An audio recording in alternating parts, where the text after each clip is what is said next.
2005, I was indicted in the largest mortgage fraud case in Atlanta. I was a closing attorney at that time. I had no criminal record, had never had a speeding ticket, had never even had detention in school. But I closed loans for people that committed mortgage fraud. And under the conspiracy law, I was rounded up with the rest of them. What's going on, beautiful people? You already know who it is, man. It's Jamel Jackson, also known as Nehemiah the Redeemer. And I always like to let you guys know that valuable people attract people of value. I am sitting here with Chay McFarland. I'm not even going to try to mess the introduction up about what she does. I was so excited when I met this beautiful woman. I met her in the mall and she shared her story with me. And I said, man, I got to sit down and do an interview with you so we can connect to this what side you're on, choose your side campaign that I started. So tell the people, who is Chay? Thank you, Jamel, for having me. My name is Chay McFarland, and I am currently a project manager for Candoclemency, which is a criminal justice reform nonprofit. And we work on getting people released from prison, mainly on the federal level. Mm-hmm. And I am currently still in federal custody. I was released due to COVID, and I'm on home confinement. So we're shooting this from my home. But even being confined physically does not confine me mentally. Yes. So I am able to still advocate for people that need help. So I'm still able to choose what side I'm on. Yeah, and I'm glad you said that because we're addressing the issue of justice or injustice. And that's one of the reasons I wanted to sit down, because choose your side, that's what it's about. It's not about a color, it's about a side. You have to choose a side. We're in a time now where you have to choose a side, either on the justice side or you're on the injustice side. And I wanted to partner with you guys because a lot of the proceeds I want to give to Can You Do Clemency. And I was just talking to you before, and I was like, me growing up, I dealt with a lot of injustice. Growing up in the streets of New York, I didn't think I would see it at the caliber that it is now. From police brutality to just even the injustice in the prison system. Exactly. I thought, man, at least by the time I got older, that this stuff would probably die out. But it's like, it's even getting, the level of the injustice is just growing and growing. And now it's more blatant. So what do you think about that? I don't know that the level of injustice has grown as much as it has now been exposed. Well, exposed. That's a great way of saying it. In this country at this time, mainly due to social media, people feel that they can express however it is that they feel without repercussions, without ramifications. And for me personally, that's fine, because I'd rather know exactly who I'm dealing with and how you think, as opposed to you portraying one way when mentally you have always felt that way. So at this point, a lot has been able to come to the forefront. And I think as people that are seeking justice, we have to acknowledge that and use it as a tool. Don't be mad at the person because this is what they believe. Just understand that this is who you're dealing with. And when people show you who they are, believe them. I think one of the major things is that we believe that justice is an inanimate object. And it's something that we seek. But justice is a verb. It is something that you live, because if you don't take a part in helping people to achieve justice, then you are in fact a part of the injustice. And so it's going to take a lot of people being able to speak out and say, you know what, that's not right. And it doesn't require that you grab a sign and march in a protest, or do what you can. When you're in a market and you see someone being treated unfairly or being profiled, say something, film it, post it. Right. And that is one of the things that I'm loving about the youth, is that they don't have a sense of fear. They're quick to record, they're quick to march, but they have to have some motivation. They have to have some direction. Because if you don't have a cause, then you're all over the place and you're not as effective. And one of the things that's been dear to me is the plight of federal prisoners. COVID is killing us. We are dying at 800% greater rates than the population on the outside. And the Federal Bureau of Prisons is telling us that we're safer inside than we are outside, which is ridiculous. And now, when you say we're dying, is this like not to make this like a racial topic, but is there like a statistics in it where like, okay, it's more blacks, less whites, more whites, or is it just like a grand, like it's like the whole scale? Well, you know, the one thing about prison is that it's the great equalizer. You're either locked up or you're not locked up. So you can be whatever color you want to be while you're inside, but the commonality is that you are in a position where you cannot care for yourself if you get sick. And at the end of the day, if you are running a fever, if you're vomiting, if you're bleeding, you don't care what color your cellmate is that's calling for help for you, who's going to beat on that door and beg the officer to come and help you, because help is not available, and people are dying. And everybody wants to talk about criminal justice reform and justice, but they're forgetting about the population that's the most vulnerable, who are prisoners. And we won't even get into talking about the disproportionate rate of black and brown people being incarcerated as opposed to, you know, non-minorities. But you have people that need your help, that need someone to help save them, and they're being overlooked. So that's my mission. And with Candoclemency, we try to file compassionate releases. There's a program now where if you're in a vulnerable state, you have a medical condition, according to the CDC, that makes you more apt to not survive COVID, then you can be released to home confinement on an ankle monitor and serve your time at home, where you're allowed to self-isolate, you're allowed to practice precautions, because in prison there is no 6 feet of separation. Yeah, I mean, you right on top of people. Yes. You're in a bunk. Right. You know what I mean? I know the brief time that I served, not in prison, but in jail, shoot, we was, you know, you close proximity all day. There's no cleaning products, there's no sanitizing, it's nasty. Yeah. And so it becomes a petri dish, literally. And the facility where I was at most recently, Coleman, on the day I left, in June, I left June 9th, there were 213 women. As of today, there are only 30 women that did not contract COVID. And now you have some people coming with the second round of infections. So if you made it through, if you were fortunate enough to make it through the first time, they have what's called the survivor syndrome, where you have problems with, you know, your breathing, you're fatigued, you're tired. So what's going to happen to you the second time you come around? Or what's going to happen if you catch just the general flu that goes around every winter and there's no medical care for you? So these people have to be saved. It's a matter of literally life and death. So you're in a position where you were incarcerated, because this is where our relationship started. You're sharing your testimony with me when I met you, and you were incarcerated. So take me back to that testimony that you shared with me, so that people can hear that. Like, what put you in that position of being incarcerated?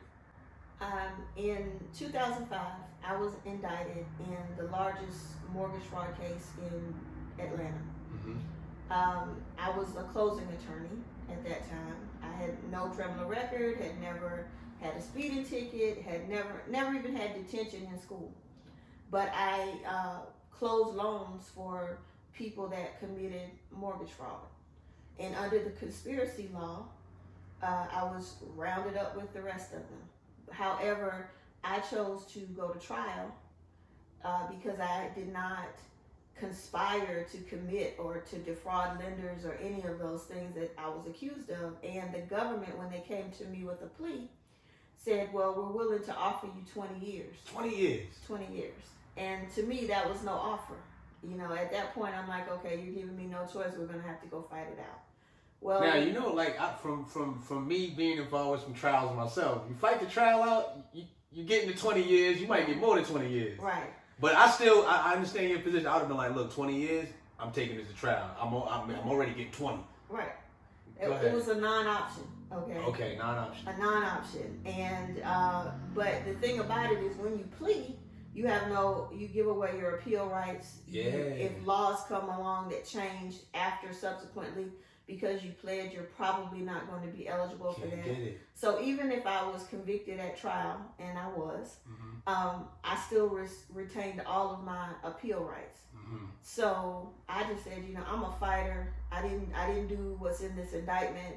And did I make some mistakes? Absolutely. Yeah. If I had to go back and change some things, would I? Absolutely. Yeah. I own my failures that led to my incarceration. But did I deserve a 30-year sentence? 30 years. Absolutely not. So when you went to trial, they gave you 30. They gave me 360 months. Okay. And it sounds less when you say that too. 360 months versus 30 years. I guess because whenever somebody I know was incarcerated or when they gave me my time, I broke it down from the large amount to just days and hours. Then it was like, okay, I could kind of do this. But go ahead. Yeah, so 360 months when the judge said, I hereby sentence you to 360 months, I remember turning to my lawyer and said, what did he say, 36 months? And my lawyer just looks at me and said, oh my God, I'm so sorry. And they just took me in the back, and my life as I knew it was over. How old were you? I was 35. You was 35 at that point? I was 35. Okay. And I had a 3-year-old daughter. And I didn't even get to pick her up that day. I had to yell as I'm leaving the courtroom to my family members to remember to pick the baby up. It was a horrible, horrible experience. When I went to the jail that night, when they went to book me in, they bring me into booking, and the desk sergeant was there, and he looks at me. He says, "Hey, Attorney Mack, how are you? Who you here to see tonight?" Because he's thinking I'm coming to see one of my clients. And I hold my hands up, and I've got the handcuffs, and he just says, "Oh my God, tell me it's not so." And that is how my incarceration began. And it has been a very long journey. I served 15 years. 15 years out of the 30. Out of the 30. And I'm now serving the remainder of my sentence, the next 10 to 12 years, on an ankle monitor due to COVID. But that's a blessing. Absolutely. So, I mean, okay,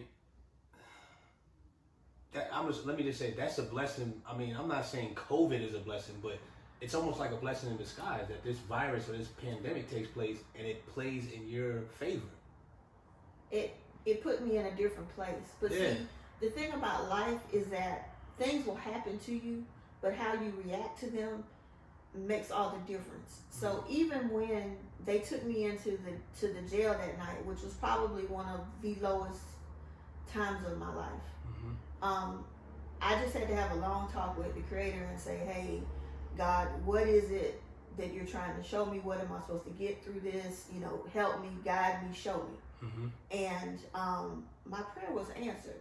And it started off with small things like coming out into the day room, and there was an immigration hold in there. We had, for some reason, a lot of Chinese immigrants they would come from their country and know that they would get caught at the airport and be brought to jail, but they were willing to do that to apply for asylum because they were being persecuted in their own country.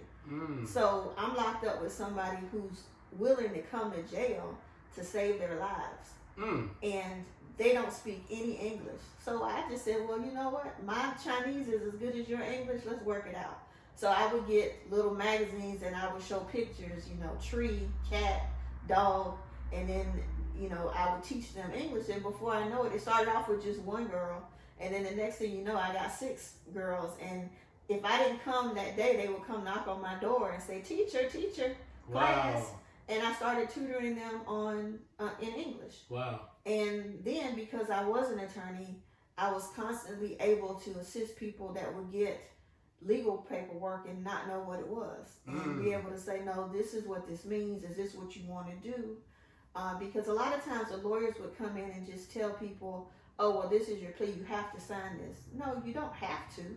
There are options, and you are allowed to go back to the prosecution and say, I don't want this, I want this. And there were a lot of things that people didn't understand. So instantly, once I got over my own self-pity, I was able to really help and assist and aid. And that's just what I would tell anyone, no matter how desperate your situation is, there's always somebody that's worse. You know, you may not have everything that you want, but there's always somebody that has less than you that you should be able to help. And by doing that, it makes you feel good about your situation. Awesome. Yes. And I think as people of color, we have to understand that those of us that have so-called made it at points in our lives, the point is not to just move out and forget. The point is to reach back and help up. And Real so talk. that was like when I'm on a pass to get my eyeglasses. So I don't want people to think that I was at the mall shopping when I met you. Yeah. I had a specific pass to go to Lens Crafters to pick up my eyeglasses. And I happened to pass your kiosk. But of course I see, you know, some young black people and I'm like, hey, what's this? You know, what y'all got going on? And we started talking, and like you always say about attraction, so we were able to talk, and then this interview comes as a result of that. This friendship comes as a result of that. Yeah. And the things that we're going to do in the future all started just because you happened to be in the right place and I walked past. Yeah. And I was open to ask, hey, bro, what you got going on over here? And that's what it has to be about. So I met you in the mall, and you were talking about, you know, the time that you served, and you just briefly shared that. But you were saying there was somebody else that did a similar crime or the same exact crime, but they didn't get 30 years. Oh, yes. And that brings us to the subject of disparity in sentencing. 2 years after my case, there was a larger case here in Georgia. My case was totaled out at about $11.5 million in losses, which sounds like a lot, but when you're talking about real estate, it's really not that much. However, the next case was $120 million. And the lawyers in that case, there were two that did the exact same thing that I did. And they received plea offers. And one got 33 months and the other one got, I believe it was 42 months. Okay. Hold on a second. And these... Hold on a second, man. They did the same exact thing that you did. Yes. And the for same more exact money. thing. For more money. Yes. And they got plea offers for 33 and 36 months? Yeah, 33 and 42, I think it was. Let's just say 34 months, just around it. Even though that might not have been a number. 34 months. How did that make you feel when you Well, what really added that made me it was just mind blowing, was that it was the same judge that sentenced me.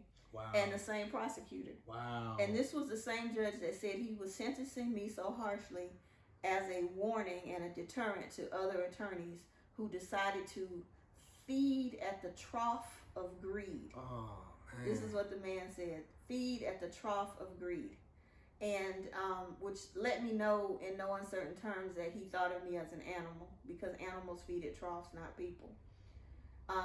And that he thought nothing of throwing my life away. And he valued the lives, they valued the lives, the system valued the lives of two Caucasian men as being more valuable than that of a black woman who was a mother. You know, they didn't think that my child would grow up without a mom. I left, she had just turned 4. Well, she was 3.5, and my daughter's 20 now. You know, so it has been an experience with raising a child from inside. But we've survived, and in addition to surviving, we've thrived in the situation. We're like the lotus that blossom in the mud. But the issue is, why did that have to happen? Where is the justice? So in your mindset, you're thinking, where's the justice? And when you told me your story, that's what made me say, it prompted me like, man, I want to see if I can partner with them, with Candoclemency, because Choose Your Side, like, I wrote the song, I wrote the music. It wasn't just about being a song or a video. It was bigger than that. So it's a whole campaign. It's a whole, movement that's provoking people not to choose a side based on color, but to choose it based on justice or injustice. And so here I am talking to a woman that has been faced with injustice at a at a high level. Like somebody did the same crime you did and they got 34 months and you got sentenced to 30 years. Mm-hmm. Like that's crazy. But unfortunately... But you're not the only one. No, Jamel, it's I'm not an aberration. Right. This is very common that minorities are sentenced far harsher than their white counterparts or their poor white counterparts, because at this point, you know, if you don't have money and you can't really even defend yourself. Mm-hmm. And public defenders, a lot of people call them public pretenders. Mm-hmm. Mm-hmm. And but I won't take that from them. I will say that there's a tremendous amount of burnout rate with them because of poor funding, because of their caseload is tremendous. When you care, and to work in the public defender's office, you have to care about the situation of your clients. But a little piece of you goes with every case. Each time there's an injustice, each time that there's something that you can't do, if there's a client that you can't save, it takes a little bit of your soul. And people forget, and at some point, it's almost like a defense mechanism where you just sort of become numb. Mm. And at that point, really, a lot of people should look at changing fields. But because of, you know, a lot of reasons, they stay. But they become desensitized. I think that's what happens with judges as well. Mm-hmm. You know, they become desensitized, and that's why I'm not an advocate for lifelong appointments with federal judges.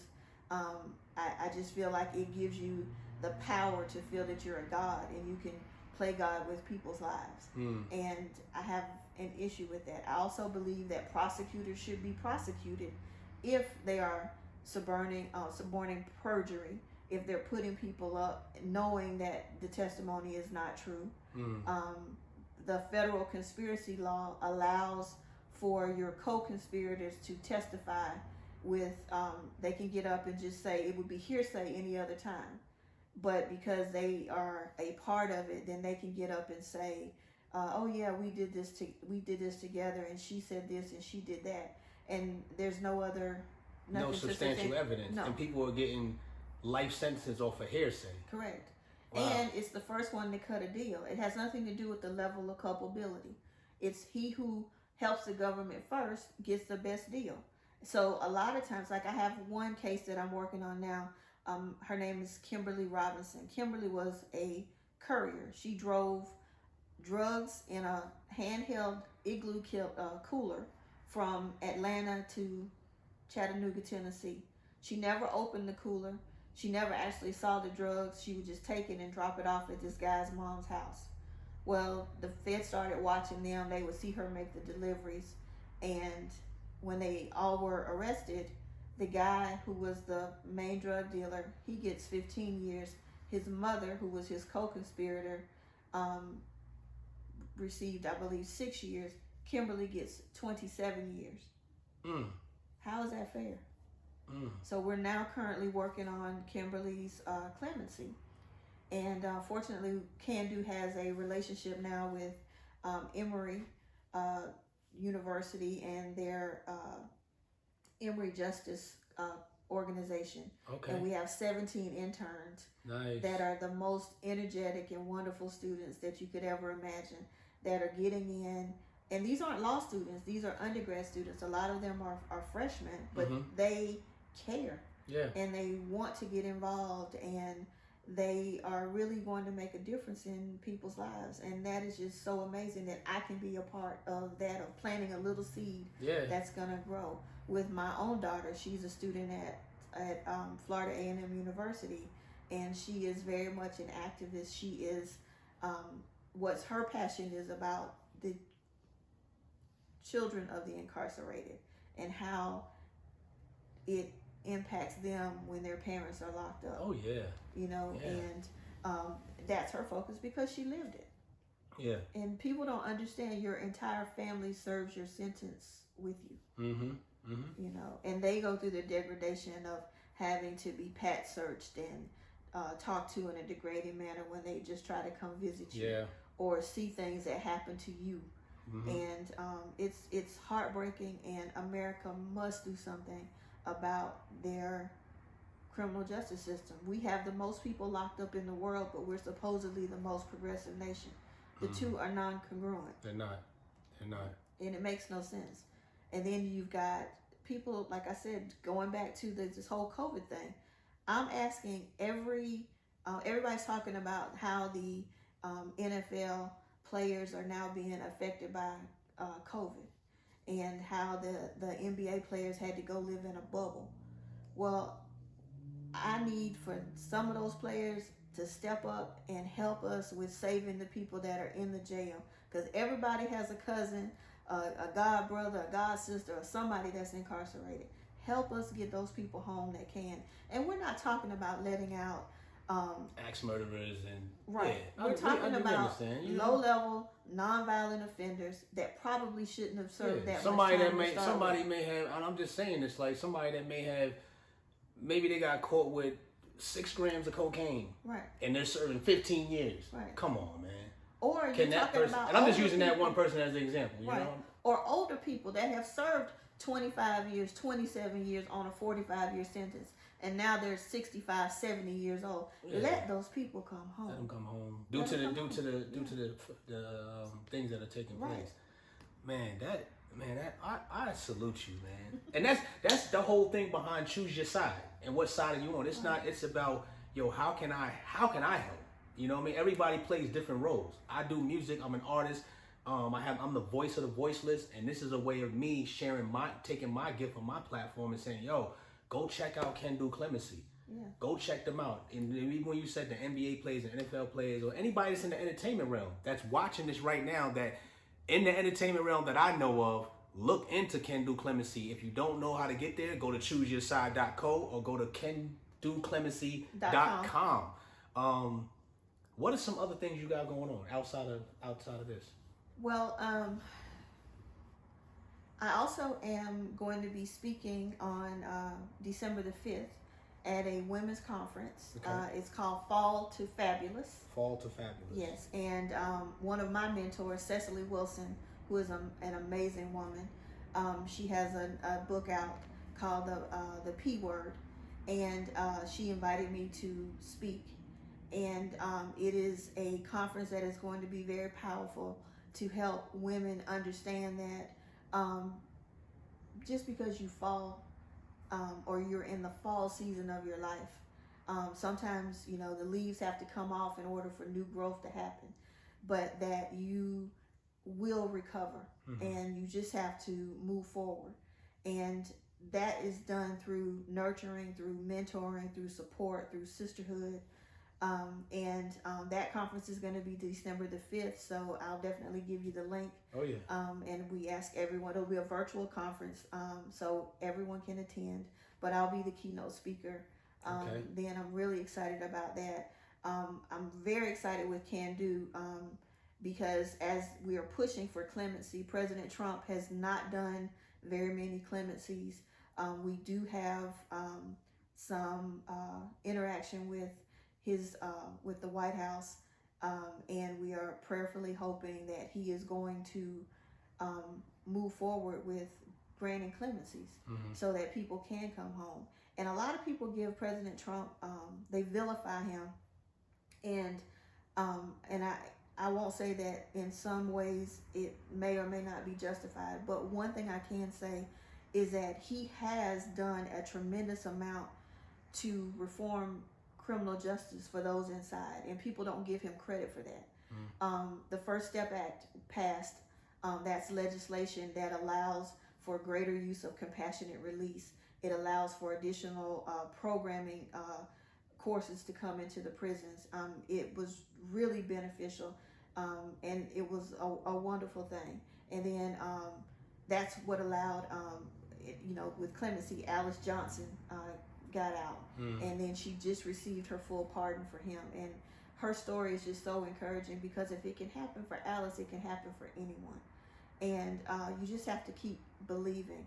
Can Do was founded by Amy Ralston Pova, who received clemency under President Clinton, mm-hmm. and she served 10 years in Dublin federal prison on a drug charge. And when she got out, she was so motivated based upon what she experienced, that she has moved forward with her organization. And I started working with them maybe about 8 or 9 years ago, when they advocated for me with clemency under Obama, which I did not get. And that was heartbreaking, but that's a story for another time. But she keeps pushing. And then when she found out that I was getting out, she was like, Shay, I gotta have you. You gotta come on board. And I was like, fine, I'm all in. And so now, like I said, I manage different projects for her, for the organization, and I'm all in, because my goal is to bring as many people home and reverse this injustice that has occurred. But the best thing is to just not let it occur. Nice. So we've got to bond together, people. We've got to come together. We need all of you to help support the organizations. And for those of y'all that have some money to donate, it does take money to make this stuff happen. There you go. Man, Chay McFarland, this was an honor. This was a blessing. I mean that from the bottom of my heart. I truly believe that valuable people attract people of value. Absolutely. And as we're moving product online and moving product into more in terms of this particular shirt, there will be a percentage of my proceeds going to Candoclemency. Thank you very much. So, man, come give me a hug, man. Come on. All right.